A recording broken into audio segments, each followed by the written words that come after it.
कैलाश पर्वत का नाम सुना है? सुना ही होगा। कैलाश पर्वत तो अपने आप में है ही बहुत मिस्टीरियस, मगर सिर्फ वो मिस्टीरियस नहीं है, उसका जो प्लेसमेंट है ना ऑन अर्थ, वो भी कमाल की एक मिस्ट्री है। कैलाश पर्वत को एक्सिस मुंडी ऑफ अर्थ भी कहते हैं। कैलाश पर्वत नॉर्थ पोल से 6666 किलोमीटर की दूरी पर है और साउथ पोल से 6666 इंटू 2 किलोमीटर की दूरी पर है। आप समझ रहे हैं, ये इत्तेफाक नहीं है। और रामायण में भी इस एक्सिस की एग्जैक्ट लोकेशन स्पेसिफाइड है। विष्णु पुराण के मुताबिक ये पर्वत रूबी, गोल्ड और लफेस लार्जरी को मिलाकर बना है। कैलाश पर्वत अराउंड 2 करोड़ साल पुराना है। माना जाता है कि भगवान शिव और माता पार्वती कैलाश पर्वत पर 21,000 साल से मेडिटेट कर रहे हैं। 2016 में नासा ने सैटेलाइट से कैलाश पर्वत की पिक्चर क्लिक करी थी और उस पिक्चर में भगवान शिव का चेहरा बना हुआ दिखाई दिया था। कैलाश पर्वत पे जाने वाले लोगों का एक्सपीरियंस कुछ ऐसा रहा है, वहाँ पे जाने वाले लोगों के नाखून और बाल 3 गुना तेज़ी से बढ़ते हैं। फॉर एग्ज़ाम्पल, अगर आपका 1 हफ्ते में आपके नेल्स बढ़ते हैं तो वहाँ पे 2-3 दिन में वो पोजीशन आ जाते हैं आपके नेल्स में। लोगों का ऐसा मानना है कि वहाँ जाने के बाद लोगों का एज भी काफ़ी तेज़ी से बढ़ता है। साइंस के पास इस चीज़ के बारे में कोई भी जवाब नहीं है। ये एक और रीज़न है बहुत सारे कैलाश पर्वत के मिस्ट्रीज़ के बीच में, जिसकी वजह से हम लोग माउंट एवरेस्ट तो चढ़ पाए हैं, जो कि कैलाश पर्वत से भी ऊंचा है, मगर कैलाश पर्वत कोई नहीं चढ़ पाया है।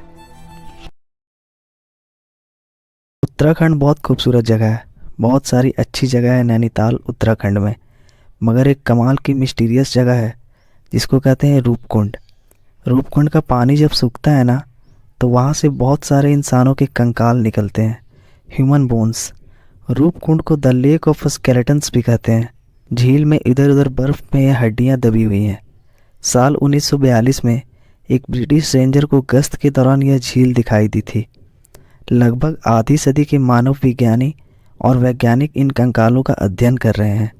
जब झील पर जमी बर्फ़ पिघल जाती है तब ये इंसानी कंकाल दिखाई देते हैं। अब तक इस झील में 600 से 800 मानव कंकाल बरामद हुए हैं। ये कंकाल किन लोगों के हैं, इन लोगों की मौत कैसे हुई और ये कहाँ से आए थे, लेकिन अभी तक वैज्ञानिक इस गुत्थी को सुलझाने में नाकाम रहे हैं। 5 साल तक चले इन्वेस्टिगेशन में कहा गया कि ये सभी कयास सच नहीं है। इस इन्वेस्टिगेशन में भारत समेत जर्मनी, अमेरिका के 16 संस्थानों के 28 सहलेखक शामिल थे। वैज्ञानिकों ने जेनेटिक रूप से और कार्बन डेटिंग के आधार पर झील में मिले 38 इंसानी अवशेषों का अध्ययन किया। इनमें 15 महिलाओं के अवशेष शामिल हैं, जिनमें कुछ 1200 साल पहले के हैं। शोधकर्ताओं ने पाया कि मरे हुए लोग आनुवांशिक आधार पर एक दूसरे से अलग हैं और उनकी मौतों के बीच 1000 साल तक का अंतर है। अध्ययन की मुख्य लेखिका हार्ने, जो कि हार्वर्ड यूनिवर्सिटी की छात्र है, उन्होंने कहा कि इसमें वह थ्योरी खारिज हो गई है जिसमें कहा गया है कि किसी तूफान या आपदा में इन सभी की मौतें हुई थी। उन्होंने कहा कि अभी तक ये साफ नहीं है कि रूपकुंड झील में आखिर ऐसा क्या हुआ था, लेकिन हम ये ज़रूर कह सकते हैं कि ये सभी मौतें किसी एक घटना में नहीं हुई थी। मानसरोवर लेक का नाम सुना है? आई एम श्योर सुना होगा। मानसरोवर लगभग सब ने सुना है। कैलाश पर्वत के फुटिल पर है, शांत पानी है। It is a lake as every other lake is. Mansarovar lake के बिल्कुल पास में एक और लेक है जिसका नाम है राक्षस ताल। जो राक्षस ताल है उसका पानी खारा है, समुद्र के पानी जैसा। आप उसे पी नहीं सकते, उसके आसपास फूल पत्ती कुछ नहीं होती और राक्षस ताल में लगातार लहरें आती है। साइंस के पास अब तक इस बात की पुख्ता जवाब नहीं है कि एक ही क्लाइमेटिक कंडीशन में, एक ही एल्टीट्यूड में 2 अलग अलग लेक में जिसका पानी, जिसका तासीर, जिसका स्वभाव अलग अलग कैसे है, क्यों और कैसे, अभी तक किसी को नहीं पता। राजस्थान के अंदर एक गांव आता है जिसका नाम है कुलधारा। अब ये राजस्थान टूरिज़्म के अंदर आता है और अभी भी सांझ होने के बाद, अंधेरा होने के बाद वहाँ पे लोगों का जाना और घूमना अलाउड नहीं है। आपको पता है कुलधारा विलेज का दूसरा नाम क्या है? The village of ghost. दोपहर में 2 बजे जाइए, सुबह 11 बजे जाइए, वहाँ अभी भी उस वक्त भी जाके घबराहट होती है, डर लगता है। एक पूरा बसा बसाया गांव, उसमें रहने वाला हर शख्स, हर इंसान, हर चेहरा सब एक रात में गायब हो गया और हमें अभी तक नहीं पता कि एक पूरा गांव कहाँ चला गया। अब वहाँ सिर्फ खाली घर है। चलिए रातों रात पूरा गांव उठ के चला गया होगा। जो राजस्थान जैसी जगह पे जब इतने सारे लोग वहाँ से निकले होंगे, पैरों के निशान छूटे होंगे, खाने की चीज़ें लेके गए होंगे, तैयारी के साथ गए होंगे। लोगों ने खाना चढ़ाया था बनाने के लिए, जो सुबह जला हुआ मिला। जल तापक का खाना छोड़ के एक पूरा गांव गायब कैसे हो सकता है? ये मिस्ट्री आज तक अनसॉल्व्ड है।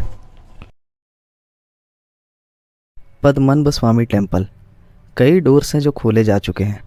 हर डोर्स के अंदर से बहुत सारे ज्वेलरीज मिले हैं, अलग अलग समय के कॉइन्स मिले हैं, एंशिएंट टाइम के, और भी बहुत कुछ मिला है। मगर इसमें एक और डोर है जिसको कोड के लैंग्वेज में नाम दिया गया है बोल्ट बी, जिसको कलारा डोर भी बोलते हैं। बहुत मिस्टीरियस डोर है। 2 स्लाइड्स हैं डोर के, दोनों स्लाइड्स पे 2 सांप बने हुए हैं। इसके ऊपर यक्षिणी का चेहरा बना हुआ है। इस दरवाजे की खासियत ये है कि इसमें कोई ताला नहीं है, इसलिए इसकी कोई चाबी भी नहीं है। कोई की होल नहीं है जिसमें डाल के इसे खोल सकें।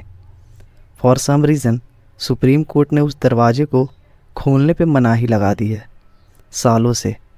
कई लोग मानते हैं उसमें पूरी दुनिया की अथाह दौलत है, अगर वह खुल जाएगा तो हमसे रिच कोई नहीं होगा, ऐसा माना जाता है। मगर कई लोगों का ये भी मानना है कि अगर ये दरवाज़ा खुल गया तो बहुत सारी आपदा और विपदा, बहुत सारे कैलेमेंटाइज आएंगे इस कंट्री पे और ख़ास करके उस स्टेट पे। जब जब उसको तोड़ने की कोशिश या पुश करने की कोशिश की गई है, ऐसे हादसे उस जगह के आसपास हिस्टोरिकल एविडेंस और राइटिंग में मिलते हैं। और कई लोगों का ये भी कहना है कि जब हम उस दरवाजे पे कान लगाते हैं, पीछे से समुंदर की लहरों की आवाज़ आती है। साइंस के पास इस बात का जवाब नहीं है कि ये दरवाज़ा कैसे खुलेगा, और हमें नहीं पता कि उस दरवाजे के पीछे क्या है। मगर ये बहुत अजीब बात नहीं है कि एक दरवाजे के पीछे से समुंदर के लहरों की आवाज़ आ रही है।